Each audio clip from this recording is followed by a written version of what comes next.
Tenía todo, un edificio que brillaba en la ciudad como un faro propio, mesas donde la gente me miraba con la deferencia que compran los sueldos, cenas con platos que olían a éxito y sonrisas con nombre de marca.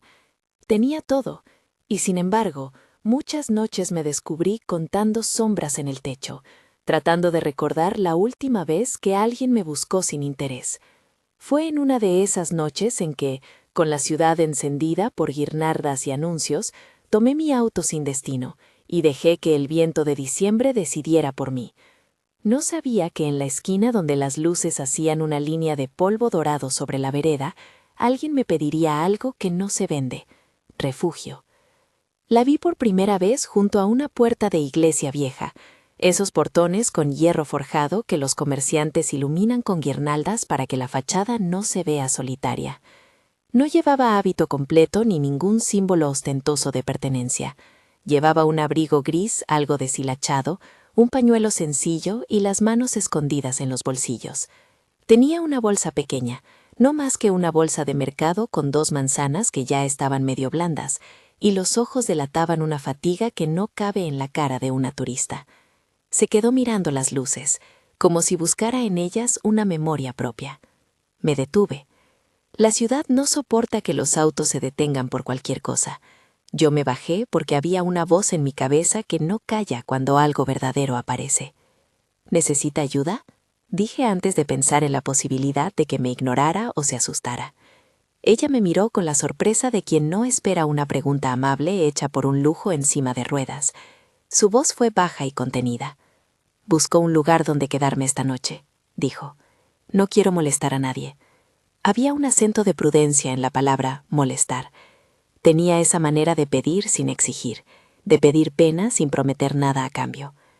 La invité a tomar un café en una cafetería cercana. Ella se sentó con ese movimiento que sugiere que uno se protege con el cuerpo, que mide los riesgos. Se llamó Sofía.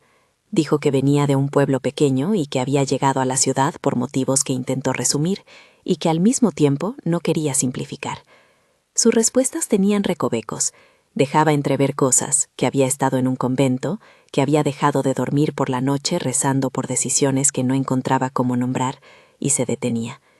Yo noté el hilo de tensión en su garganta, como si llevara dentro algo que no quería romper. Le ofrecí mi apartamento por la noche. Le ofrecí la habitación de huéspedes no como heroína ni como señora caritativa, sino como quien, en un hueco de su alma, supo reconocer otro hueco igual. Sofía dudó y aceptó con la misma cautela con que uno recibe el abrigo de alguien que apenas conoce.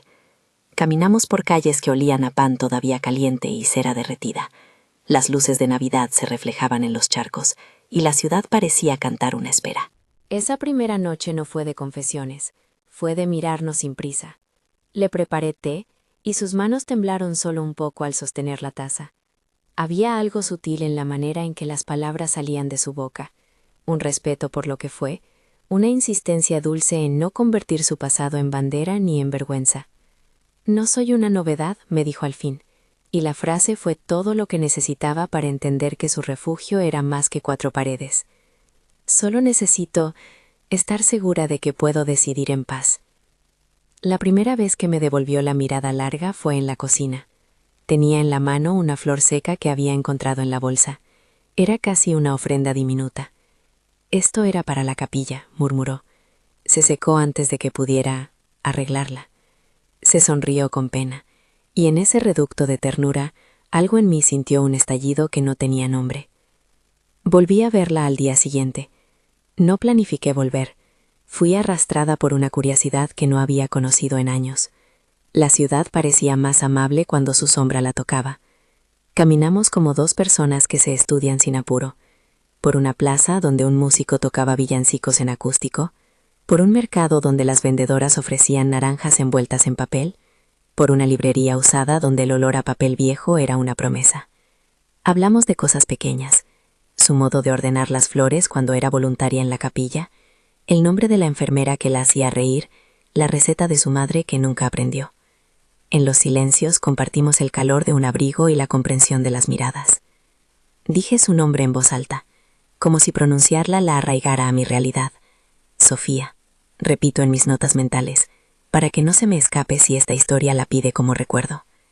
No era una monja en la forma que las películas muestran. No llevaba velo ni cadenas de obediencia pintadas en la cara.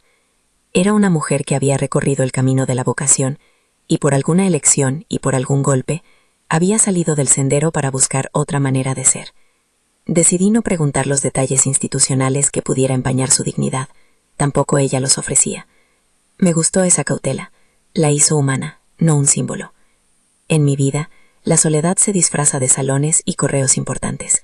Para Sofía, la soledad tenía olor a cera de vela y bancos vacíos. Un día, mientras caminábamos por la vereda, la tomé de la mano sin pensarlo. No fue un gesto dramático. Fue la unión de dos manos cansadas que buscaban comprobación. Sus dedos estrecharon los míos con la delicadeza de quien teme romper una promesa. Esa madrugada, en mi cama de seda y paredes con arte que nadie visita, soñé que tenía una mesa con 2 tazas de desayuno, una bicicleta y un perro. Desperté con la sensación de que estaba votando por algo que nunca supe que podía elegir. La gente del trabajo empezó a notar que ya no respondía igual a los correos a medianoche. Mi asistente Patricia empezó a preguntar con esa curiosidad afilada que siempre tiene la intención de clavar un cuchillo. Patricia es de esas personas que creen que la reputación se limpia con capas de elogios estratégicos. Para ella, cualquier desviación del plan es signo de debilidad. En una reunión donde las ventanas mostraban la ciudad como un tablero de ajedrez, Patricia dijo en voz baja: «¿Estás bien, jefa? No pareces tú». Yo le respondí con un gesto y con una frase que uso a menudo: «Estoy bien», pero no estaba. Ricardo, mi socio, se convirtió en un confidente inesperado. Nos conocíamos desde la universidad, y él es de la gente que no sabe callar cuando teme que alguien se hunda.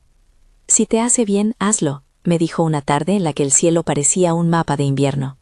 «Las empresas sobreviven a jefas enamoradas». Sonrió con esa mezcla de broma y seriedad que lo convierte en la persona a la que recurres cuando necesitas un empujón para el salto. Me contó de su propio pasado. Una vez dejó una carrera en la ciudad para volver al pueblo de su madre por 6 meses y no murió por ello. Sus palabras, simples, me dieron permiso. Había algo en Sofía que me obligaba a bajar la guardia. No su belleza, aunque la tenía, sino su capacidad para nombrar lo intangible sin melodrama. Habló una tarde de una nieve que recordaba haber visto una sola vez, en una estación de trenes donde una monja mayor le ofreció un pedazo de pan y una historia de perdón. Me decía que la vida no es exactamente lo que uno planea, me contó. Que a veces el cariño no está donde pensábamos. Por eso debemos tener manos abiertas. La forma en que dijo «manos abiertas» me movió más que cualquier sermón que hubiera recibido en mi infancia. No todo fue calma. La ciudad no es un espacio neutro. Observa, opina, rumorea. Patricia, con su ojo clínico, detectó un riesgo que también veía como la posibilidad de una notoriedad no planificada. Una mañana, la encontré en mi despacho con la pantalla del ordenador reflejando un titular atropellado. Ejecutiva de renombre aparece con exmonja. Patricia no lo había filtrado, pero había recibido un correo anónimo con la foto tomada la noche que Sofía y yo caminamos por la plaza. No era una foto íntima. Era la imagen de 2 sombras cruzando una calle, adornada por luces, suficientemente clara para inflamar suposiciones. Ese fue el primer roce con la parte más fría de lo que antes consideraba mi trinchera, el tablero de la opinión pública. Los clientes empezaron a recular en silencio. Hubo llamadas sutiles, agendas que se cerraban. Sentía en la garganta el amarre de la vergüenza, no mía, sino como si perteneciera ahora a una persona con quien había compartido té. Patricia, con una frialdad que parecía medida, me dijo: «Lo más fácil es negar todo y seguir adelante». Yo pensé en negar, en limpiar, en poner una coraza. Pensé también en no negar, en sostener la verdad y en pagar el precio. No sé cuándo la palabra precio dejó de sonar a metáfora y se convirtió en algo que podía medir en contratos y en miradas. Sofía se dio cuenta, no porque alguien me lo dijera, sino porque ella tenía ojos para lo que se asoma a una relación cuando la ciudad muestra sus dientes. Una tarde, debajo de una lluvia fina que parecía lavar la culpa, ella me pidió hablar. Nos sentamos en la cocina. Las luces del árbol de Navidad que aún mantenía por costumbre en una esquina parpadeaban con paciencia. «No quiero que me uses como escándalo», dijo. Sus palabras no buscaban culparme. Se preocupaba por no convertirse en el centro de mi mundo profesional. Había un orgullo en su preocupación que latía como una herida que no quería reabrir. Le expliqué las razones por las que no sería así, y le señalé todas las maneras en que mi vida podía ser diferente si ella se quedaba. Ella sonrió con tristeza. No me tienes que salvar, me corrigió. Solo dame un lugar donde pueda decidir sin demasiados ojos.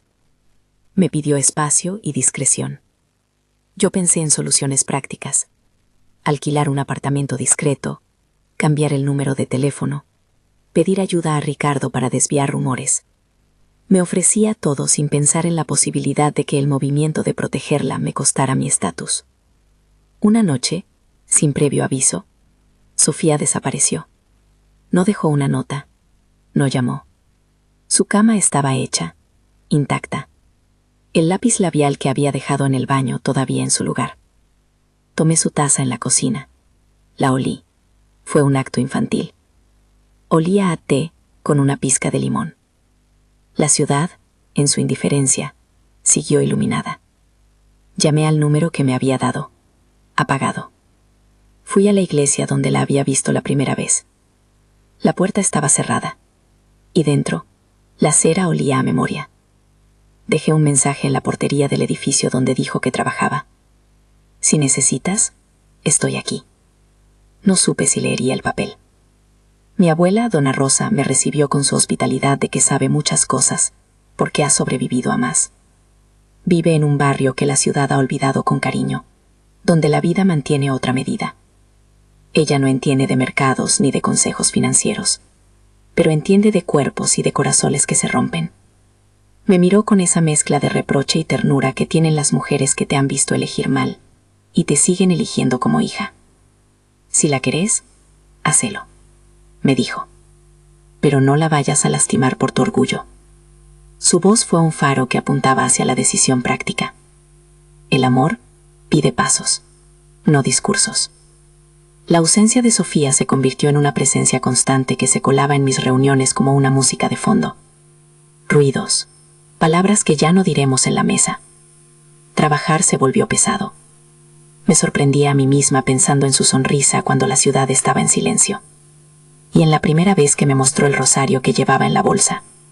No como reliquia, sino como nudo de cariño que le recordaba a una monja mayor que la había acogido. Pensé en todas las maneras en que el mundo nos pedía que escojamos entre lo que nos da prestigio y lo que nos da vida. Fue entonces que tomé una decisión que en principio sonó como locura. Renunciaría.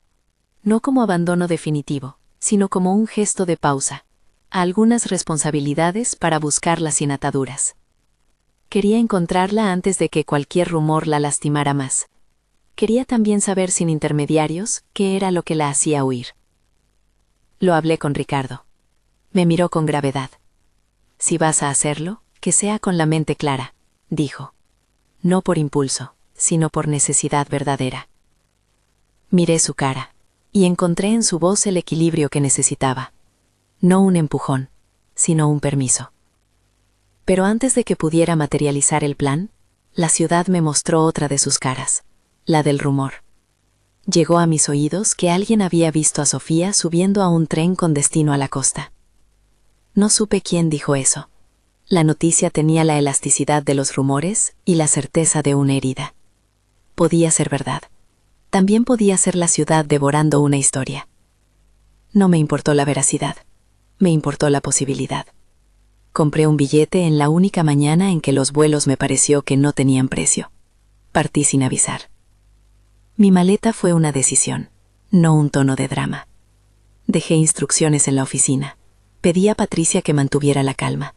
Ella fingió no entender y me despidió con la frialdad que tiene por costumbre. Y tomé el tren que prometía a orillas. El viaje en tren fue un collage de imágenes. Estaciones pequeñas donde el frío golpeaba las caras de quienes vendían café en termos. Niños que miraban por las ventanas con la intensidad de quien descubre el mar por primera vez. Una señora que rezaba con un rosario en la mano, y cuya devoción parecía una costura que la ciudad no podía romper. Pensé en Sofía así, como una costura, como un hilo que unía dos modos de vida. Me pregunté si la encontraría en una casa con balcón, en una habitación con vista a la playa, o en un hospital, o en la casa de una hermana que la protegiera. La búsqueda no era solo física, Era una carrera contra la urgencia de desaparecer. Cuando llegué a la estación costera, la ciudad al frente era otra. Faros pequeños, olor a sal, gente con su paciencia. Caminé por la playa con la arena fría que se te mete en los zapatos, y me detuve frente a un café donde una ventana mostraba figuras cálidas entre el humo del café. No había señales de ella. Pregunté en la posada más cercana. Me dieron un nombre que no concordaba. Empecé a sentir el peso de un error posible. Seguir sin pruebas. Ser la ejecutiva que se enamora en 2 semanas y se adueña del paisaje de un pueblo como si fuera suyo. Y entonces la vi. No en un balcón con la vista de la bahía, sino sentada en un banco, doblada sobre sí misma, con el abrigo que yo había visto la primera noche. No parecía en fuga. Parecía decidida a desaparecer, pero decidida. Sus manos sostenían una carta. Cuando me acerqué, levantó la vista con esa mirada que ahora conozco como búsqueda y defensa al mismo tiempo. No dijo nada por unos instantes. Después, sin dramatismo, cerró la carta y me miró. ¿Viniste por mí?, preguntó, y en su voz no había sorpresa, había expectación. Vine porque te busqué, respondí, y porque no soporto la idea de que desaparezca sin que yo haga algo más que lamentarlo. No había grandilocuencia en mi declaración, había una urgencia hecha de meses de silencio. Ella respiró hondo. El mar succionaba y devolvía la orilla con un ritmo que no nos pertenecía. No quiero que esto sea un espectáculo, dijo. Tengo cosas que arreglar, decisiones que no son solo mías. No sé si seré parte de algo que pueda llevarte sin heridas. Sus palabras eran un mapa de responsabilidades y miedos. Vi en su mano un trozo de hábito deshilachado, un retazo que aún guardaba como recuerdo, no como fetiche. Era la evidencia de una vida que no quería perder del todo. La tomé de la mano otra vez, con la decisión de quien sabe que, al menos por ahora, no quiere volver a soltarla. No prometí salvarla ni pedirle que renuncie a nada si no era su deseo. Prometí acompañarla en la búsqueda de su propia decisión. Si te quedas, le dije, será porque quieres quedarte con alguien que te escucha, no porque algo te obliga. Sus ojos brillaron por un instante con la posibilidad de creerme. Esa noche, antes de que el pueblo cerrara sus tiendas y las luces navideñas iluminaran las calles en una insistencia de ternura, me senté en la posada donde ella aceptó quedarme. Hablamos hasta tarde. Me contó de noches en vela en un coro de voces donde aprendió el perdón, de días en que las paredes parecían estrechas y su deseo de articular una vida propia era un hecho que ella no se atrevía a nombrar.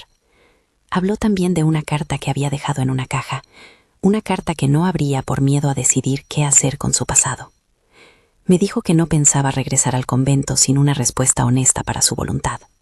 Al amanecer, cuando el frío aún mordía la orilla y una gaviota marcaba la línea del horizonte, hizo una cosa que me sorprendió. Me pidió tiempo para pensar sin presiones. No se fue enfadada. Se fue con una petición que fui incapaz de interpretar al principio. Necesito tiempo para no sentirme usada por tu prisa, dijo. No quiero ser una estadística de tu valentía. Sus palabras no buscaban herirme, buscaban independizarse de la narrativa que otros podrían imponer sobre nosotras. Volví a la ciudad con una mezcla de triunfo y vacío. Encontrarla me había demostrado que su presencia no era una ilusión.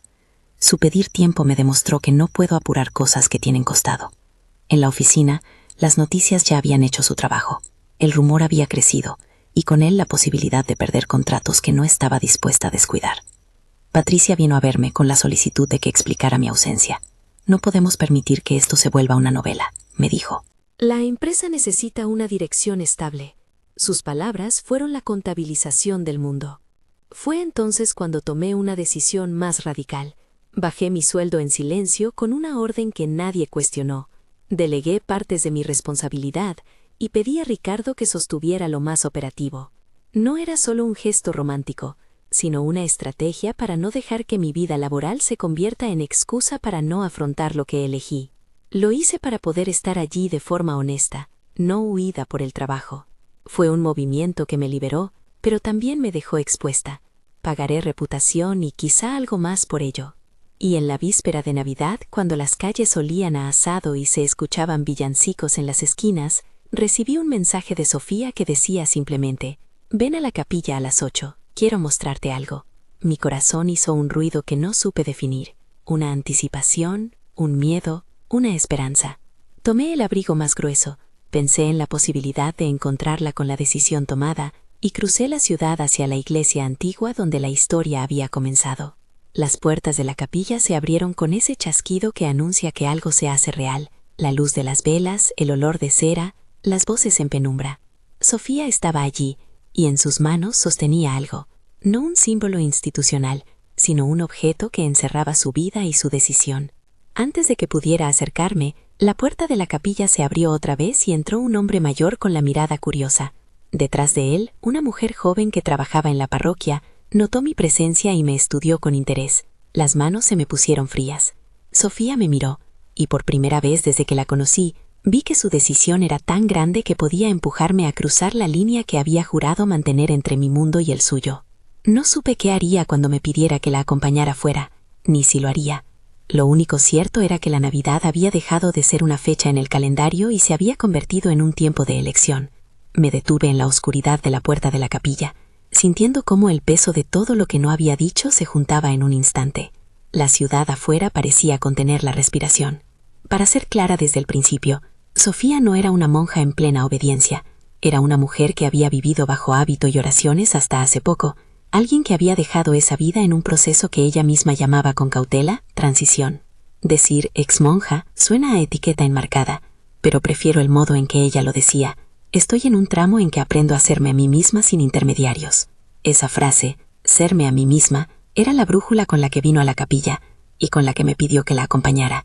La luz en la capilla era tibia, casi una espera hecha de cera.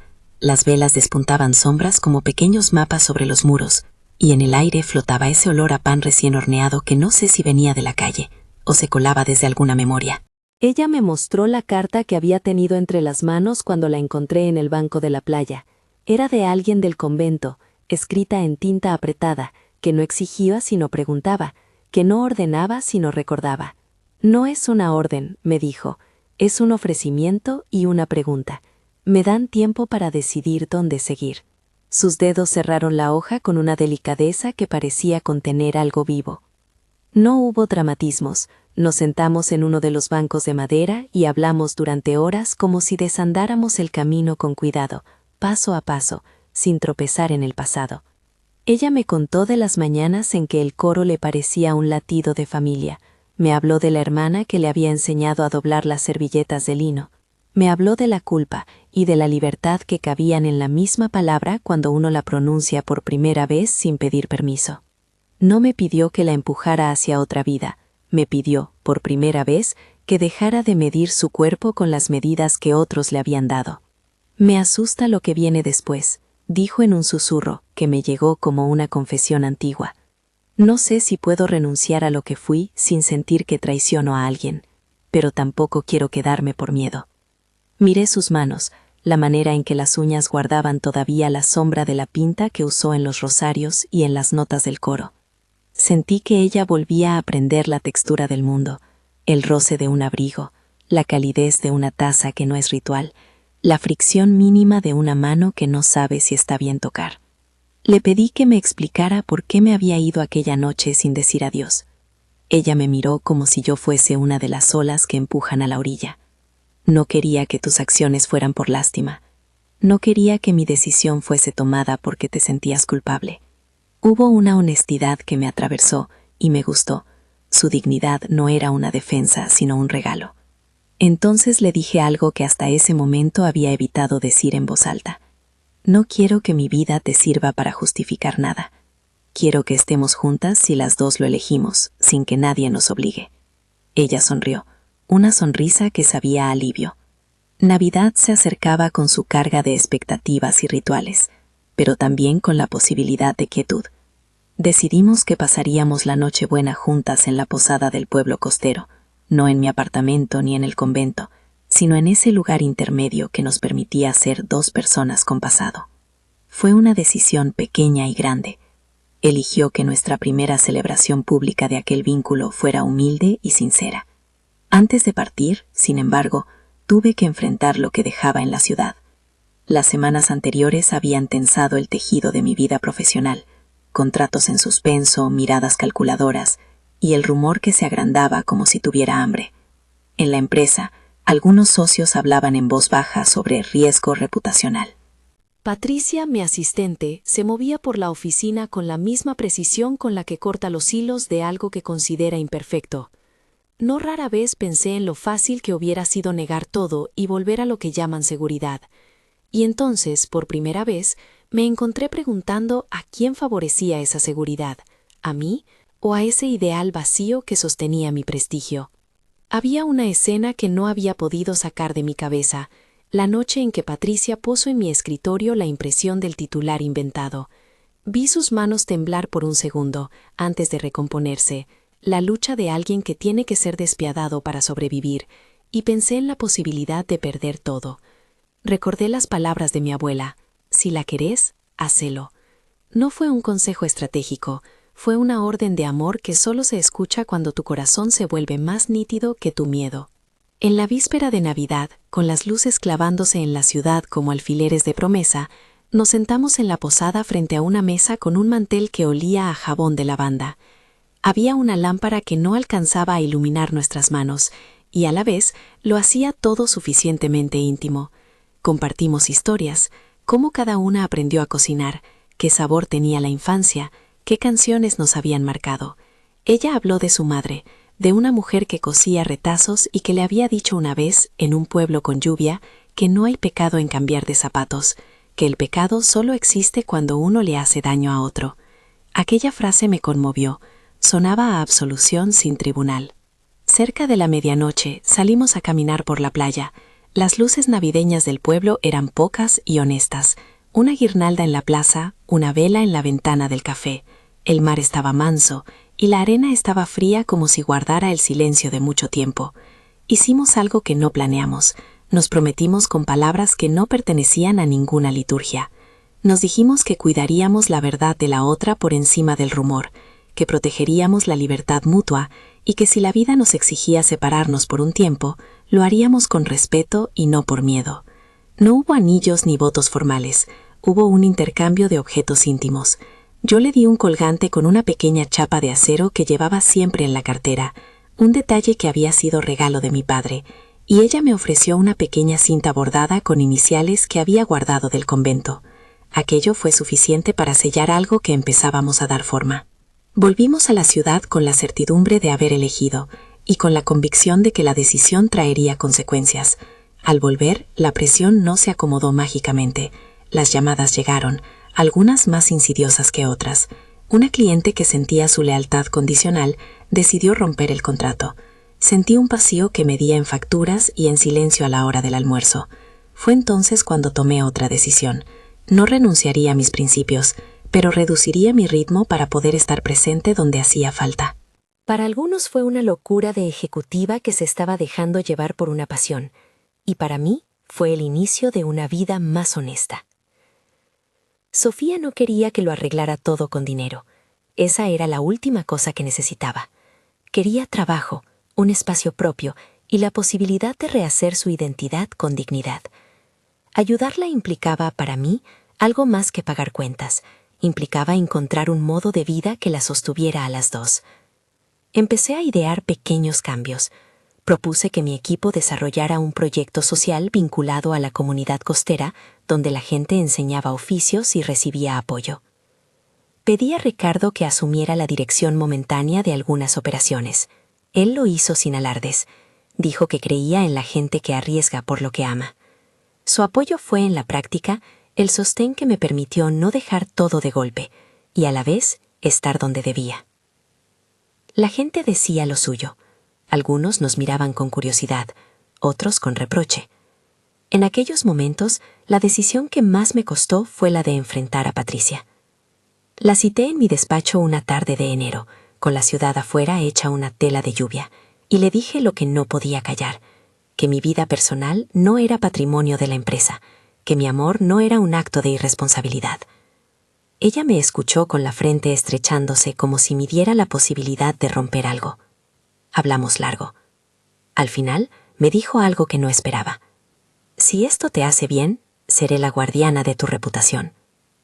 No fue exactamente una bendición, pero fue una tregua.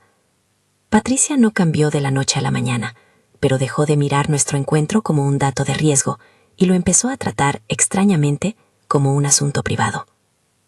Con el tiempo, la ciudad mostró sus dosis de clemencia.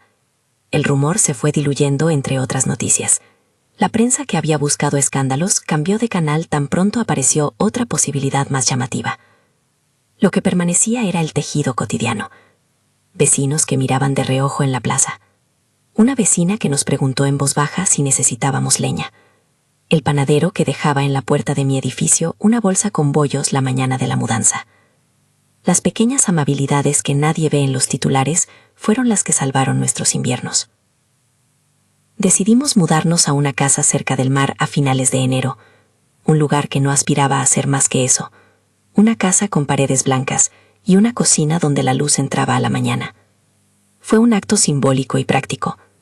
Simbolizaba la elección de construir una vida fuera de la ciudad que nos temía. Era práctico porque ahí ella podía aprender a cosechar su espacio. Nos instalamos lentamente. La primera mañana en la casa fue motosa y torpe. Encontré un montón de tazas que no combinaban. Ella encontró una boca para reír que yo había olvidado.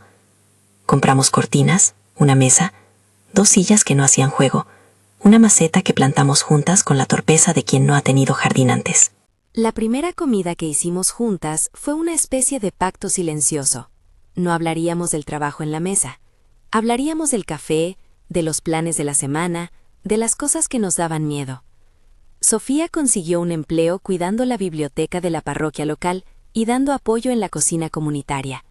No era un salario extraordinario, pero era un trabajo que le permitía reconstruir la rutina sin ser avasallada por la exposición. Con el tiempo, empezó a dar clases de costura a mujeres del pueblo que necesitaban un ingreso extra. La forma en que marcaba puntadas con la paciencia de quien aprendió a repetir rezos la hacía brillar de otro modo. No era la luz del altar, sino la luz de lo que cuida. Yo, por mi parte, reduje mi jornada y abrí una pequeña consultora que hacía proyectos con fines sociales y sostenibilidad, algo que me permitía usar mis recursos sin sentir que mi vida giraba en torno a una jerarquía de prestigio. Hubo días sencillos que me enseñaron más que cualquier decisión espectacular. Aprendí a hervir la leche sin que se desbordara, aprendí que ella dormía mejor si la casa tenía una cortina ligeramente abierta, aprendí que, antes de cualquier plan, ella quería saber que la escuchaba. Esas rutinas se volvieron rituales de amor. La taza de la mañana, la sopa los miércoles, la caminata al atardecer por el malecón. Una tarde nos maravillamos juntas porque una golondrina volvió al nido que la casa tenía en la campana del patio. «Mira», dijo ella, «la casa también aprende a esperar». Pensé que era una metáfora, pero era también una constatación. Estábamos aprendiendo a construir un hogar que no era palacio, sino refugio. No todo fue armonía. Hubo momentos de inseguridad que nos golpearon, una visita inesperada de una periodista sensacionalista, un malentendido con un proveedor que amenazó con una demanda, la vieja sensación de que no éramos suficientemente públicas sin pagar un precio. En una de esas crisis, cuando todo parecía apuntar a la posibilidad de que el ruido nos arrastrara de nuevo, decidimos enfrentar la exposición. Organicé una pequeña reunión en la casa con personas que, de algún modo, nos habían sostenido. Ricardo, mi abuela Dona Rosa, una mujer de la parroquia que había dado refugio a Sofía, y Patricia, a quien invité porque quería que, si algo debía cerrarse, lo hiciera con palabra honesta. La reunión fue una mezcla de risa y tensión. Hubo confesiones, hubo desacuerdos, hubo la pregunta incómoda de si nuestro amor era suficiente para sostener todo lo demás. Esa noche, Patricia dijo algo que me conmovió hasta las lágrimas. Me miró con esa mirada que había dicho tantas veces, «Tu reputación es tu camino», y sin solemnidades me dijo, «Vi cómo cayó tu coraza, y creo que mereces poder vivir sin ella». No fue una frase cariñosa, fue una rendición. Patricia nunca fue de lágrimas fáciles, pero aquella noche hubo una apertura que me mostró que la gente también puede cambiar cuando se le permite ver sin la mediación del rumor. Mi abuela, que entiende mejor que nadie las posibilidades del perdón, se acercó a Sofía y le rompió el mito de la distancia. «Acá se come y se duerme y se perdona», dijo en su lenguaje llano, y la invitó a quedar como si fuéramos familia. Fue entonces cuando comprendí que lo que habíamos dado por nosotras mismas empezaba a ser aceptado por otros. No como un espectáculo, sino como una decisión de cotidiano, aceptar que dos mujeres podían octaviar su vida y ser felices sin que la ciudad tuviera que dictar su sentencia. La Navidad siguiente fue distinta. No fue la primera, pero fue la primera en la que no sentí que debía esconder nada. La iglesia donde todo empezó nos permitió usar una sala pequeña para una celebración íntima. El sacerdote, un hombre de sonrisa serena, que había conocido a Sofía, nos cedió el espacio con una discreción que no pedía explicación. No había liturgia oficial en nuestra unión. Hubo palabras que hicimos nuestras, se fabricaron de honestidad y refranes domésticos. Nos prometimos 1000 cosas pequeñas: cocinar juntas, no invadir el silencio de la otra, decir la verdad aunque doliera. Después, al salir, pocos se enteraron, y los que lo hicieron fueron los que querían bien. No necesitábamos aprobación universal, necesitábamos manos que sostuvieran nuestras primeras jardineras y vecinos que no tocaran bocinas ante el amor silencioso. Con el paso de los años, las cosas se fueron alineando en ritmos que nadie nos garantizaba, pero que nos ofrecieron confirmaciones. Recibimos visitas de mujeres que habían pasado por situaciones parecidas y nos contaron que nuestra casa les servía de modelo. La pequeña empresa que había dejado a un costado para acompañarla creció de otra manera, con proyectos más humanos. Patricia se convirtió en una presencia menos suspicaz y más observadora, una mujer que aprendió a callar cuando hace falta y a decir cuando piensa que algo es injusto. Ricardo siguió siendo el amigo que nos espanta ante los saltos. Nos visitaba con una caja de libros viejos y nos ofrecía planes sin juicios. Hubo circunstancias en las que tuvimos que decidir de nuevo. Una vez una hermana del convento vino a la casa a dejar unos paquetes para Sofía, cartas, ropa, recuerdos, y la visita abrió una llaga que parecía cerrada. La hermana, con la misma calma de siempre, nos habló de perdón y silencio, sin juicios, y nos dejó una invitación. El convento estaba dispuesto a mantener un contacto respetuoso si así lo deseábamos. Fue un gesto que nos mostró que la institución podía ser humana sin renunciar a su esencia, y que allí donde hay personas pueden existir puentes. No hicimos nada inmediato. Nos tomamos el tiempo de hablarlo en la cocina con la radio de fondo y una tetera que silbaba. Fue suficiente para entender que la reconciliación no necesita sellos oficiales para ser verdadera. A veces me sorprendo pensando en la esquina donde nos encontramos por primera vez. La vuelvo a ver en mi memoria como un lugar donde la ciudad se vuelve más frágil que poderosa, donde las luces de Navidad dibujaron una frontera entre lo que yo tenía y lo que necesitaba. En muchas mañanas camino por allí y veo a personas que no me reconocen y sin embargo las reconozco a ellas. A la vendedora de empanadas, al hombre que barre la vereda, a los turistas que posan para una foto. Y siempre hay una luz que brilla con la misma terquedad que nos enseñó que el amor no era monopolio de nadie. No fue todo un arco heroico. Hubo dudas que se filtraron como agua fría, y pequeñas rupturas que resolvimos a golpes de convivencia. Una vez discutimos a causa de una decisión mía de aceptar una entrevista que ella no deseaba. Otra vez, ella se molestó porque yo tomé una decisión financiera sin consultarla. Esas peleas nos enseñaron que no hay salvación automática. El amor se cuida, se negocia, se compone. A veces nos reíamos por lo absurdo. Otras nos mirábamos con la dureza de quien no quiere ceder en lo que ama. Aprendimos a pedir perdón y a ofrecer excusas sinceras. La construcción del hogar fue literal y simbólica. Plantamos un jardín que aprendió a dar tomates, arreglamos la mesa de la cocina, recibimos un cachorro que encontró en la calle y que nos regaló la alegría de tener algo que requería cuidados. La casa fue, poco a poco, un mapa de nuestro tiempo compartido. Fotogramas en la pared, la tela descolorida del sofá, la marca de la mesa que hice con una taza caliente. Cada cosa era una elección, y cada elección un acto de libertad que nos volvía más fuertes. Con el tiempo hubo un momento que guardo como una pequeña ceremonia particular. El día en que caminando por la playa, ella me tomó la mano y me dijo que estaba lista para dar un paso que la asustaba. Había decidido no volver al convento, y al mismo tiempo no quería que su vida anterior desapareciera como si nada. Me pidió que aceptara su pasado sin intentar borrarlo, y me pidió que la acompañara cuando las memorias la visitaran. Fue un instante de vulnerabilidad en que ella me ofreció su necesidad, y yo le ofrecí mi disponibilidad. Nos dimos la libertad de ser imperfectas. Años después, cuando la ciudad volvió a encender sus guirnaldas y la costanera olía a asado y pólvora, me encontré escribiendo una carta para mi abuela. Le agradecía por habernos permitido ser, por no juzgar nuestras historias con la dureza de la ficción. Saqué del cajón la chapa que usé para prometerle a Sofía aquella primera noche y la sostuve en la mano. No tenía joyas brillantes, tenía historia. La verja de la casa tenía ahora una pequeña placa que alguien había pegado en secreto. Aquí vive quien cuida. Y cada vez que la veía, recordaba que el lugar donde se cuida a otro es un santuario. Me pidieron, una vez, que hablara en una mesa redonda sobre negocios y ética, y terminé hablando de amor. Dije que mi decisión de bajar el ritmo laboral no fue apostólica sino práctica. Elegí la coherencia, elegir una vida en la que mis acciones fueran fieles a lo que decía querer. Hablé de Sofía como si fuera una metáfora, y fue entonces cuando comprendí que nuestro amor había dejado de ser solo nuestro. Se había vuelto ejemplo para quienes necesitaban ver que es posible elegir lo humano por encima de la apariencia. El final de esta parte no es un clímax que cierre todo, porque la vida no se presenta así. Es más bien un corte que respira, una escena en la que nos sentamos en la cocina, ella con la ropa remendada de la semana, yo con las manos manchadas de harina de la panadería que abrimos como proyecto social, el perro dormido a los pies de la mesa. Afuera, la ciudad suena distante.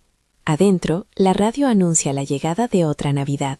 Sofía mira hacia la ventana y dice, con una calma que me tranquiliza, ¿sabes qué es lo bonito? Que ahora no temo el paso del tiempo. Yo le doy la mano y respondo, sin dramatismos, la verdad de todos los días. Yo también. A veces el refugio no es un lugar, sino la persona que decide quedarse.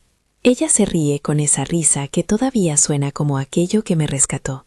Nos miramos, y en el gesto habitual de las parejas que se conocen bien, nos damos un beso lento y exacto. Si me preguntas si el amor nos salvó de nosotras mismas, te diré que no fue un salvataje, sino una construcción.